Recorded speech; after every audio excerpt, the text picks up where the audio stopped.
Chapter 9. The Path of Light. The sun had begun to set by the time the prince made it to the city of Bainland. His heart was pounding furiously, and sweat had formed on his brow and under his common's clothing. The entire journey through the mountains had been nerve-wracking, and a few times the prince had thought he might go mad with paranoia. He had been certain that every snapped twig or rustled leaf was Tomaz ambushing him from behind a tree, and every flash of light off a shiny rock the girl's daggers whistling through the air to strike him down. But finally he had made it. Bainland.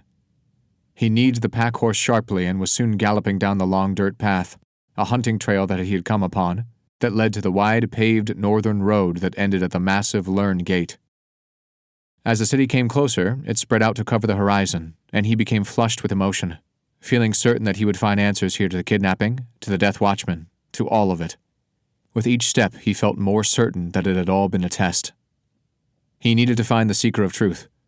It was a title given to the heads of the empire-wide information gathering organization that had agents placed in every town, village, and city within the borders of the empire. It was their job to seek out traitorous activity and report it to Samantha, as well as to the ear of the Empress. But what was more important to the prince was that they were only allowed to act on direct orders from the Empress, as conveyed through one of the children, and they did not participate, on pain of death, in any imperial politics. They were immune to the games of the children, and the Empress gave them relatively free rein. But they were, in all cases, required to answer the children's questions to the farthest extent of their full and often considerable knowledge.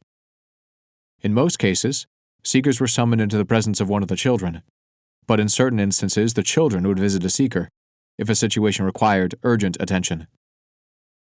The prince made his way into the Lern Gate town, quickly losing himself in the crowd of commons that were coming and going. Once he was a few blocks in, he reined the horse in and jumped off. He crossed to the side of the street and tied the animal to a large stake and left it there, assuming that sooner or later a horse thief would come along and take it. Ramael had always told him that there were only two kinds of commons, arsonists and horse thieves. He hurried along the street, almost running. His heart pounded in his ears, and his skin prickled with every touch of wind, the hairs on the back of his neck trying to stand on end at the sound of every unexpected noise. He pushed his way through the crowded, narrow streets, between rickety wooden buildings painted offensively bright colors, purples, yellows, greens, reds, and past merchants loudly hawking wares at chattering groups of commons. But while he saw all of this, he took no real notice of it. His attention was focused on finding a single golden flower, hung upside down, and tied to 7 green shoots of long-bladed grass with a black ribbon. The Trilogy. The Seekers remained in position of power partly because they existed in the collective consciousness of the Empire as omniscient, omnipresent phantoms. No one knew what a Seeker looked like. No one knew who could be working for one of the Seekers. No one knew anything at all but that a Seeker might be anyone, anywhere, in any station or level of society, and could, with a single word, take away all that you held dear. Each of the children knew the way to find a Seeker, should they need one, and it always began with the Trilogy, the symbol of the Empire. Peace, the golden flower, prosperity, the 7 blades of grass, and security, the ribbon that represented the Empire's borders. The Trilogy was the first sign on the path of light, a path that led devoted followers and those seeking enlightenment to the Seekers. Tiffanel, Prince of Foxes and Lord of Formo Province, had a less glamorous name for the path, detailing a certain orifice into which the Seekers' precious light should be placed. But the Seekers did their job well, and the children let them have their little religious games. Looking for the Trilogy, the prince's mind began to work so quickly that the world blurred and spun about him, as he recorded, distilled, and discarded thousands of sensory details. The Raven Talisman's powers expanded his mind and allowed him to filter through every facet of life, every swirling eddy and current of sensation.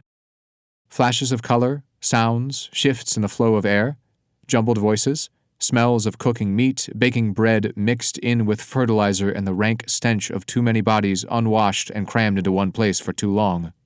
It all passed in and out of his mind in a raging torrent that he managed to harness and direct. Record, distill, discard. None of it was important, only the first marker was. There were 7 in all, and had the prince known where the 7th was, he would have gone straight there and relied on his title to gain entrance. As it was, he had to start at the beginning, and he would go step by step to keep his identity concealed as long as possible. The prince rounded a corner, still far from the black wall that described the borders of the actual city of Bainland, and found what he was looking for. The Trilogy was hanging outside of an herb shop, amid various other dried plants and flowers. He let his connection to the Raven Talisman fade, and the world slowed down again as the markings on his shoulders and back fell cold. He moved toward the Trilogy, but instead of going into the herbalist's shop, he turned to the building across the street. By this time the sun had well and truly set, and it appeared that the commons were going home for the night. In the distance a loud set of bells clanged. A curfew, perhaps? The building across from the Trilogy was a 3-story affair, made of old wood that was warped and faded almost to a worrying degree. Looking up, the prince saw that the building was unadorned but for 2 windows on the second floor, closed simply but securely with iron bars that shone dully in what light came from newly lit street lamps that lined the boulevard at irregular intervals. There was a guard standing next to the door, but the prince ignored him, and the man, after the first menacing glare, ignored him too. Had the prince been in his official capacity, he would have had the man whipped for looking at him like that, but now was not the time. Instead, he walked to the door and knocked twice. After a moment or so, a small wooden peephole opened at the prince's eye level, and a voice rang out clearly. "What do you seek here?" "I seek the one who seeks the light." There was a pause, and then the man continued. "How do you mean to seek him?" "By following the path myself." "How do you hope to see the one who seeks if you do not see the path?" "I seek the path so that my eyes may be opened to the light." There was a snap as the hole closed back up, followed by a brief period of silence in which time the prince was left waiting anxiously out on the street. Before long, there was a series of metal clangs and the clink of chain links being undone. The door swung inward just wide enough for the prince to enter, and then quickly shut behind him, leaving him in total darkness. "You seek a path to light?" a soft voice asked him. "Yes," the prince replied simply. "Then you are in luck," replied the voice, dropping the formality. A flame appeared, followed by the sharp smell of burning sulfur, and the prince saw a man-shaped figure lighting a small oil lamp across the room at a large desk, where there stood a second figure, hands folded inside his robes of plain brown homespun. The man bore a thin golden rope around his neck, a lesser seeker.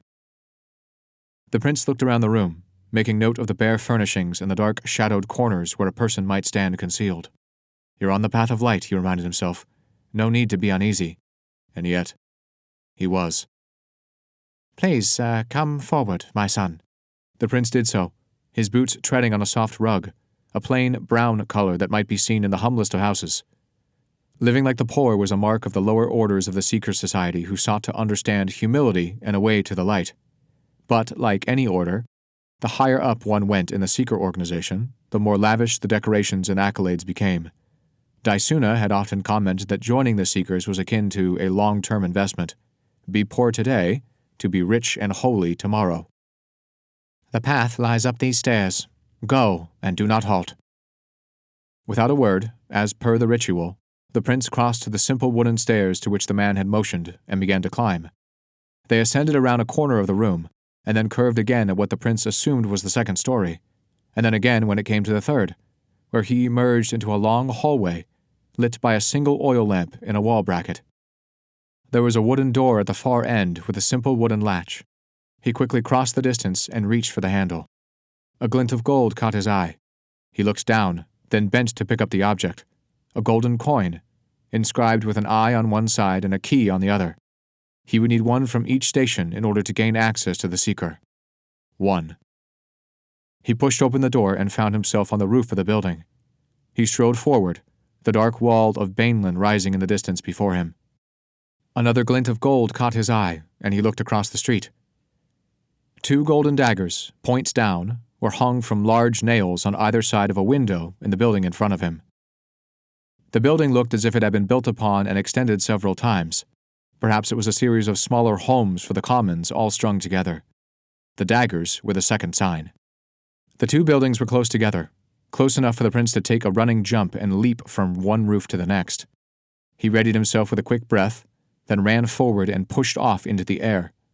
Wind whistled in his ears and pulled at his clothes, and then with a solid thump of his boots that sent a burning shock up through his shins, he was once more on solid wood. His heart beat quickly, but he ignored it. He had no time for fear. He scaled down the side of the building and swung in through the open windows framed by the 2 daggers, the wood scraping his hands. He landed in a crouch and found himself looking at a single golden coin on the floor in front of him. He grabbed it. 2. A voice greeted him as soon as the skin of his hand felt the cold imprint of the metal. "What do you seek here?" Surprised, he spun and looked to his right. He saw an old woman, older than any he had ever seen, sitting in a large rocking chair. Her eyes gleamed even in the dark room with a blazing light and illuminated a face creased and lined with age. There was madness in those eyes, pure and unadulterated. They were the same eyes his sister Daisuna had, and they struck him with fear and misgivings. This is the path. These things are meant to frighten lesser men. He pushed the emotion away and answered the ritual. "I seek the one who seeks the light." "How do you mean to seek him?" "By following the path myself." "How do you hope to see the one who seeks if you do not see the path?" "I seek the path so that my eyes may be opened to the light." A smile cracked her ancient face, revealing straight, brilliant white teeth attached to stretched, dead gums. The prince's skin began to crawl. This was no woman but a half-human construct, a plaything of the Visigony. Seeming to sense his unease, she very slowly held up a hand, keeping him anchored where he was, forcing him to wait for her directions. She laughed at him, a deep, phlegmy chuckle, and finally creaked a gnarled finger straight, pointing to his left. Scowling at her but making no comment, he followed her direction to the center of 3 doors, eager to leave her presence. He opened the indicated door. On the other side was a long corridor in which children were playing. Stunned, he found himself unable to move. Children. He had never seen one in person, certainly not ones this small. There were 3 of them, 2 boys and 1 girl, dressed in simple brown clothing that hung draped over their tiny frames, all only just taller than the prince's knee, playing with a piece of string, nothing more. The girl tugged the string behind her, twirling in a circle, and the 2 boys chased it, squealing with laughter. The girl shrieked joyfully and ran down the corridor, blonde hair tied back behind her head in a way that reminded the prince of a horse's tail, and the similarly tow-headed boys chased after her, laughing too. They never turned to see him, absorbed as they were in their game. 2 doors opened, and 2 pairs of commons adults came out, also dressed in the simplest of attire. They took the children, laughing and cooing at them and each other, into their respective doors, and then the prince was alone, and the hall was silent. For a long time, too long, he stood there, shocked. Children were not allowed outside of their family quarters in the fortress, and were never to be seen, much less seen, playing, by anyone aside from their relatives. He had seen children in the memories of other men, and knew of Most High who had them, of course, but seeing them in person... No, this is not important. He pushed the thoughts from his mind and walked quickly down the hall, all the while feeling that he was crossing through a land far more alien than any forested mountain. At the far end of the corridor was another door. He passed through it and found himself on a staircase that went up as well as down. He paused for a moment, and then realized that there was a crude painting on the wall in front of him, a painting of 3 golden falcons ascending into a dark blue sky. He moved left and took the stairs up. He ascended another 4 floors before he emerged onto a raised platform on the building's roof, from which a wooden catwalk had been laid that connected it to the next house, and from that house to the house after it, leading toward the black wall. The prince, who had lived his entire life thousands of feet above the ground in the towers of the fortress, was nevertheless daunted by the task of walking across a few narrow planks of wood, hung nearly 7 stories above the ground, and anchored to nothing more than a series of wooden buildings that looked as though a strong breeze might push them over. A strong breeze might even be overkill. A weak one would likely do just as well. But as he began to think he'd gone the wrong way, another gleam of gold caught his eye and, squinting, he saw a golden falcon affixed to a wall several buildings away. Clenching his fear into a hard ball in his stomach, he walked as quickly as he dared across the wooden planks to the next building, and then, without pausing for thought lest he be unable to continue, across the planks after that, the whole time trying to ignore the way the wood shook and bowed beneath his feet. He came to the final roof and breathed a sigh of relief before rushing forward, feeling the blood high in his cheeks from the exertion and fear, his senses heightened. But when he reached the falcon, there was only one. Where were the other two? He looked around wildly, breathing hard, and after a few confused seconds saw another falcon 2 houses away. He was now in the very shadow of the black wall that surrounded Baneland City proper. I didn't realize it was a prerequisite for seekers to be good with heights. He continued on, making his way across rickety boards and planks, picking his way through various heaps of discarded debris that smelled of rot and age, to the next golden falcon, this one set with a gleaming red ruby where an eye should be. The prince wondered briefly how it was that this golden statue was still there, attached to the wall of a roof when anyone in this neighborhood of commons might have found a way to take it down and sell it. He passed a hand over it, and a tingle started in his chest and worked its way up his shoulders as the raven talisman responded to a life force. Stunned, he realized the falcon was a construct just as the old woman had been, and silently thanked the Empress he hadn't fully touched it. There were blood mages in Baneland as well as seekers, and no doubt they had worked traps into the signs on the path so that they couldn't be moved. Perhaps Tiffinal himself had worked on the falcons. It was the type of project that would have interested the cunning Prince of Foxes. In fact, now that he thought of it, the entire path seemed like the fox's doing. He moved past the golden statue and looked around for the third. He was now only a single house away from the massive black wall, and, high as he was, it still towered above him. As he looked up, he saw a golden gleam near the top of the wall. "Impossible," he whispered.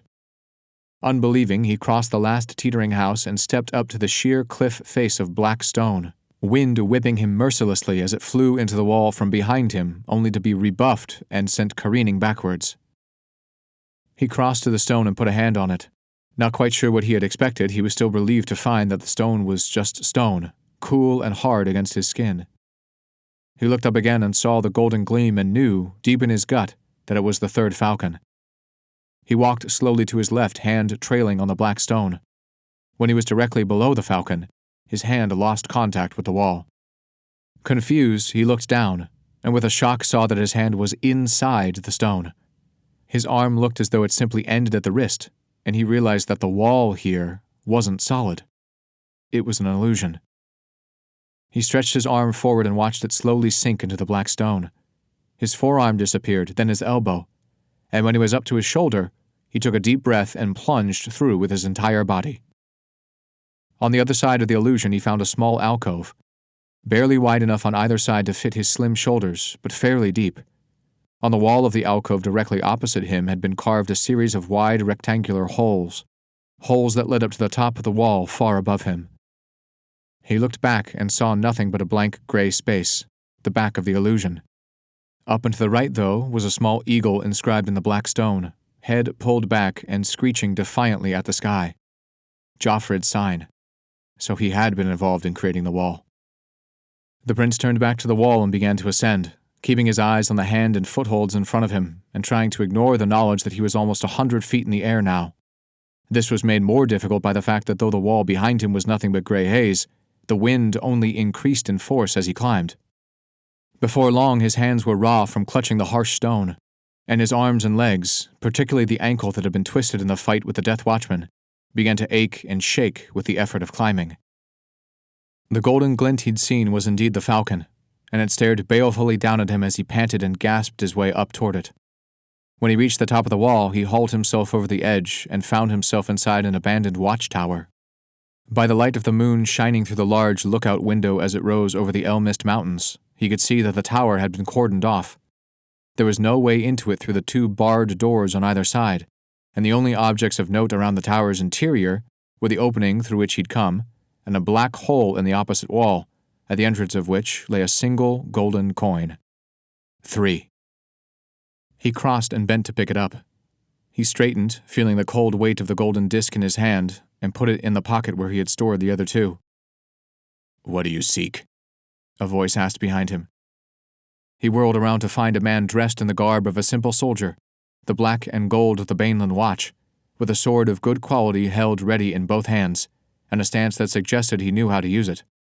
He had stepped out of a small alcove hidden in the shadows, and the prince silently cursed himself for not sensing him. "I seek the one who seeks the light," he said quickly. "How do you mean to seek him?" "By following the path myself." "How do you hope to see the one who seeks if you do not see the path?" "I seek the path so that my eyes may be open to the light." The man nodded and sheathed his sword. He motioned with his chin toward the opening in the wall, and the prince crossed to it. The hole was large and circular, just slightly shorter than he was, and wide enough for him to stretch out an arm to either side.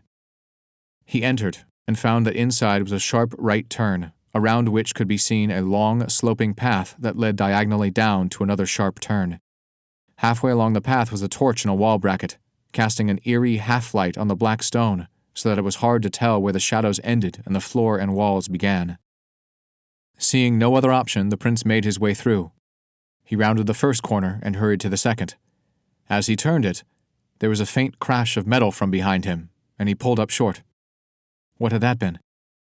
He couldn't see back the way he'd come, but only silence followed. A minute passed, then two, but no further sounds came to him. He shook his head and continued on. His concern was only the seeker. A guard dropping his sword was not his problem. There were 5 more turns along the steeply sloping passage through the wall, and then the prince found himself in front of a large wooden door with a simple wrought iron latch handle. He pulled the latch and pushed the door, which swung open easily on oiled hinges. He found himself in a storage barn. Bales of hay lay around him and up in the rafters, as well as sacks of what he assumed to be oats or some other type of horse food. Across the barn was an open door, through which the prince could see people moving. He quickly crossed the threshold of the door in the wall, which swung closed behind him. He turned to look at it, and found that the wooden door was actually part of the back wall of the barn, and even though he knew it was there, he could see no way to open it, and could just barely make out where it ended and the wall began. Moving quickly, he left the storage barn and found himself in the middle of a huge stable yard, in the shadow of 2 large, beautifully wrought stone buildings. The men and women moving in the yard, few, and dressed in good quality clothing, must be the night stewards. One of them looked up and saw him, and the prince's heart jumped into his throat. But the man didn't seem to find his presence to be anything out of the ordinary, and he continued on without raising any kind of alarm. The prince looked down at himself, and realized that he looked very much like a common stable boy. Apparently, it was a fairly effective disguise. He drew the hood of the cloak up over his head and continued on, making his way across the yard, looking as he did at the horses in the stalls around him. He knew precious little about horses. The beasts had never truly interested him, but he knew enough to know that a good number of them had the markings of Tinian stock, thoroughbred chargers that were prized by the Most High. The rest were all the type of horse meant for parades and public showings. He was heading in the right direction. He walked quickly out of the stables, past 2 guards, who stood straight and tall at the entrance and gave him no more than a passing glance. They were there to keep suspicious people out, not dirty stable boys in. The prince passed into the city itself, and noticed immediately that, in direct contrast to the outer city's maze of narrow streets and dangerously tilted wooden structures, Bainland City proper had long, straight roads lined with beautiful trees and well-cared-for shrubs, and the buildings were tall and strong, with elegant facades carved in tasteful designs. Some even had marble sculptures outside of them of mythical creatures, while others had large family crests above their front doors. Something struck him as strange, though, something he couldn't place at first. After several more steps, it came to him. There was no evidence of the Visigones' industry. No clockwork servants cleaning the streets. No industrial towers slowly burning through the night. All of the street lamps were oil-based. It was like walking through something he'd seen in a history book. He needed to find the next sign, the 7-pointed compass. He walked down the street, which was eerily deserted, looking everywhere. But everything was either made of marble or stone, and the only gold among it was gilding. He turned a corner and found himself at the back of a sizable crowd. They were in the middle of a large square that included a park and a marble fountain and large manicured trees. The square was big enough to hold what looked like nearly 100 people, all, by their dress, of the high or most high blood. The women were in long, flowing dresses of every cut, color, and size. Some of them were fashionable, while others came close. The men were all in long robes, decorated with the colors of their house, or perhaps the colors of the prince to which they were sworn. And in the center of the park, Next to the marble fountain was a makeshift wooden stage, on which a slave auction was taking place. The prince was surprised but not shocked. Slaves were a normal occurrence in the empire. Those who committed grievous crimes or were found guilty of treason were often sold into lifelong bondage. As his brother Ricard had explained, criminals were turned from a burden to a blessing in the slave system of Lucia. They were given moral discipline, taught the blessings of the Empress, and made into law-abiding members of society. But as he watched, a teenage girl was brought up onto the platform, naked and shivering. This is a criminal? A man who the prince assumed was the auctioneer listed off various details about her: weight, age, height, and 2 men in leather armor strapped the girl's wrists and ankles into manacles. Once she was bound, the men went to the back of the stage and pulled on a pair of ropes. The chains connected to the girl's manacles were pulled tighter, and the girl was lifted off the ground and held spread eagle in the air, her bare skin glistening in the light of the oil lamps that ringed the square. "A member of the Commons guilty of thievery, Marissa is in need of a strong master to teach her proper conduct," the auctioneer said. The prince, horrified, saw 2 men of the high blood at the back of the crowd laugh and mime something crude. The 2 ladies with them giggled shrilly, and the auctioneer paused for a moment as the giggles echoed throughout the crowd. The girl on the platform was silent, but the prince could see tears streaming from her eyes, and she had slumped as much as possible in her restraints. Every part of her was on display, and the prince felt as though he were violating her simply by looking at her. His mind flashed back to the memories of the rapist he had killed as a child, and he was suddenly violently sick. He lurched behind one of the buildings and emptied his stomach onto the cobblestone floor of an alleyway, memories crashing through his head, memories he thought he had buried long ago. The auctioneer spoke again, and this time there was outright laughter, though the prince couldn't make out the words. The bidding began, the auctioneer calling out numbers in a mechanical, clipped voice. He forced himself to turn away, and as he looked up he noticed 2 things simultaneously. The first was a gleam of gold that winked at him from across the street, a golden compass above the door of one of the mansion houses. The second was the figure of the Exile girl, standing in the shadows of the next building over. Spikes of terror struck the prince through his chest and gut, and thoughts of the slave auction were obliterated. She couldn't see him. She couldn't. He was so close. He wouldn't be taken back now. He had to get to the Empress. He had to get to the Seeker. He pushed against the side of the alleyway, hiding in the shadows, as the girl, even more stone-faced than usual, crossed the street. She flitted from shadow to shadow and moved past the door with the compass on her way around the slave auction. How was she here? Suddenly he remembered the sound of crashing metal as he descended the wall, and he knew then that she had followed him and incapacitated the guard. Somehow she had caught up and followed him. It had taken him longer than he had expected to get into the city. In desperation, he told himself again that once he reached the Seeker, he would be safe. That was one place she would never be able to follow him. She rounded the far edge of the square, looking in all directions, and as soon as her gaze was turned the other way, he ran for the compass and the door beneath it. His feet and legs moved jerkily, as if unsure what world they were in and whether or not they could still run. But run they did, and the girl never turned and saw him cross the street. He was at the door. Another golden compass was etched into the doorknob. The prince reached for it, turned it, pushed the door in, and was through. The whole thing had taken barely seconds, but his heart was pounding as if he'd run a mile, and the image of the girl, both girls, kept flashing through his head. He was now inside the foyer of a large and opulent townhome. Before him were lavish engravings and a painting by the master artist Samultan, dead nearly a century and highly acclaimed. A man in a blue velvet vest and black pants entered the foyer from a room farther in and saw him standing there. He took in the prince's clothing, the heavy way in which he was breathing, and seemed to make a decision. "What is it you seek?" he asked slowly, obviously thinking that the only reason anyone would be in his house looking like the prince, dirty, rank from weeks of travel and clearly panicked, was if he were on the path. "I seek the one who seeks the light," the prince gasped. The man's wary look turned to one of relief, and he spoke the rest of the ritual with more assurance, pulling his hand out from behind his back. The prince was fairly certain that there was a dagger back there. "How do you mean to seek him?" "By following the path myself.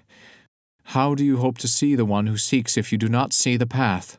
I seek the path, so that my eyes may be opened to the light.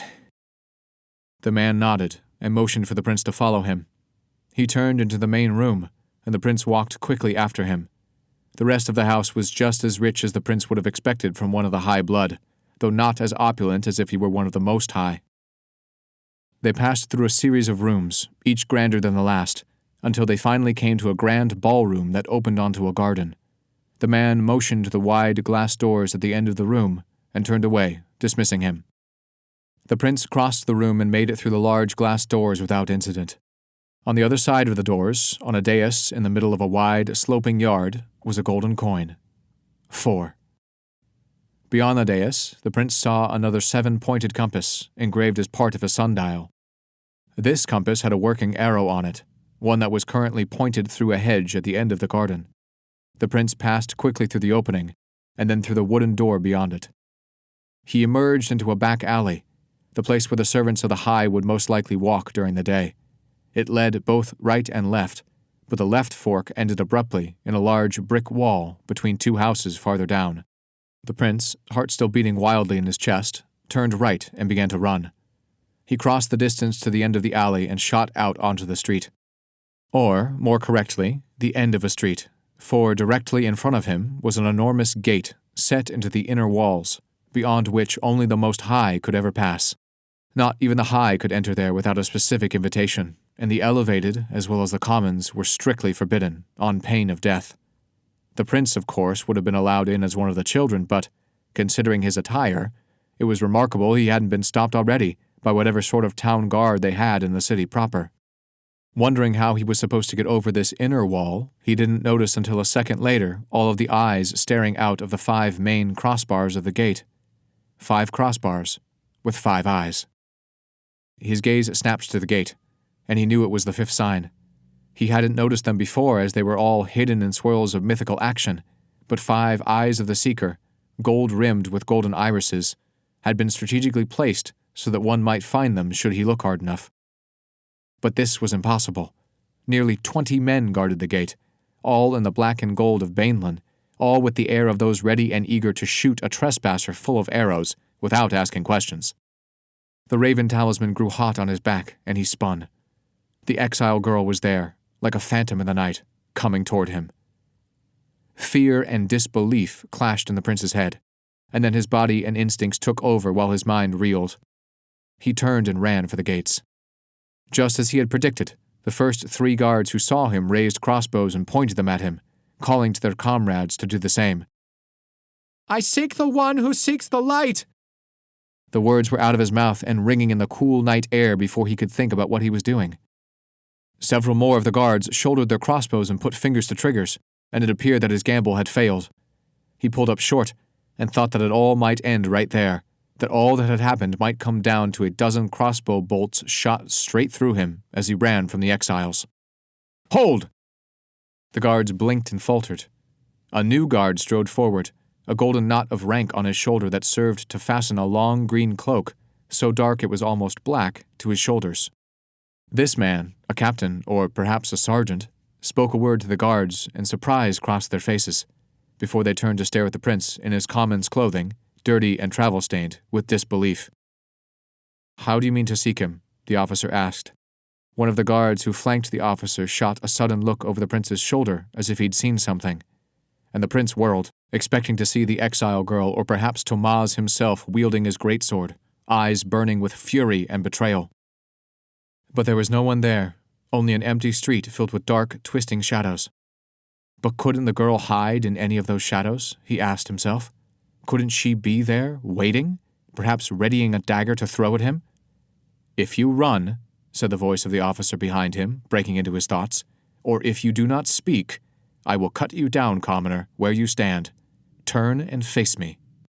The prince, jaw clenched and hands balled into fists to stop the sudden terror he'd felt at the girl's arrival from taking him over completely, turned and saw that the officer had unsheathed a broadsword, while both of the guards flanking him had raised their crossbows again, level with his chest. The guards behind them all had put their hands on their weapons as well. Likely this was the only piece of action they'd seen in a very long while, and they were more than eager to use him for target practice. "By following the path myself," he said. As he said the words, some of the tension left the officer's shoulders, but this time he didn't motion for the guards to lower their weapons, and he kept his sword unsheathed. "How do you hope to see the one who seeks, if you do not see the path?" I seek the path so that my eyes may be opened to the light." For a long moment nothing happened, and suddenly the prince wondered if he had gotten some part of the ritual wrong. But no, it was all right, there was nothing else to say. But maybe this officer had rules never to let a commoner in, no matter what series of passwords he knew, or maybe— Let him through. The guards who flanked the officer started in surprise, but obediently lowered their crossbows, while the officer sheathed his sword and turned to walk to the gatehouse. The prince could suddenly breathe again, and he walked quickly over on shaking legs, following the man. As he neared the gatehouse, though, the feeling of a presence came to him again, and he once more cast a glance over his shoulder, peering into the dancing shadows cast by the flickering oil lamps. But there was nothing, and no one. Had he imagined the girl? He followed the officer to the gatehouse, passing the guards, who looked as though, ritual or no ritual, they still wanted to turn him into a human pincushion. Most of them seemed to radiate hatred and disgust, and the prince couldn't understand why. True, he was dressed as one of the commons, but he was a prince. Couldn't they see that? Couldn't they tell the difference? He passed into the gatehouse and saw the officer standing across the room at another wooden door. A huge bar had been placed across it, and as the prince watched, the officer pulled out a set of keys and inserted them into the lock, twisting quickly. There was the sound of many metallic, clockwork bolts sliding home, and then the bar simply disappeared into the wall, and the door swung open.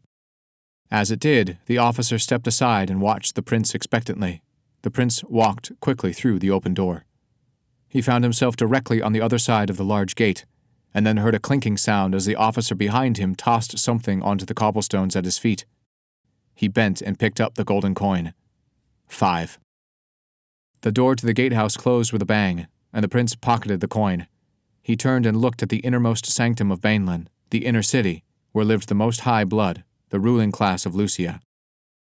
Palaces rose up around him on every side, grand and decorated with more wealth than the prince supposed the commons would ever see. There were sculptures, well-manicured lawns, and beautifully crafted fountains. But what caught the prince's eye was the cathedral. The cathedral of the Empress was known throughout Lucien, and the prince had heard stories of its grandeur all his life. But being there, standing in its shadow and seeing it for himself, was the first time he truly appreciated it. The light of the moon and stars was just bright enough to highlight the curving, majestic lines of the stone. The way its towers speared the sky, and the central dome seemed to cap the world. It was a visible incarnation of the power of the Empress, for she had built it, if the legends were true, simply by standing at its center and willing it into existence. The prince shook himself out of his reverie. The building was grand, but he needed to continue on his path. He needed to find the sixth sign, the six penitents, who knelt on humble knees, staring at him from the face of the cathedral, each golden statue in its own alcove. His heart soared. The path led inside the cathedral. Of course. He reached the huge wooden doors quickly. They were still open for late-night worshippers, and he passed through them. Inside the cathedral, he was vaguely conscious of the beauty all around him, but the only thing that concerned him was the seventh sign. He needed to find it. He was so close. A glint of gold twinkled to his right, in a large basin of water.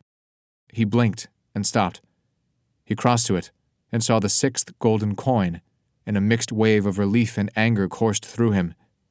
He reached into the fountain, doing so quickly and as surreptitiously as possible, as there were members of the Most High nearby in their long, elegant robes, praying to the Empress even at this time of night, and various servants cleaning.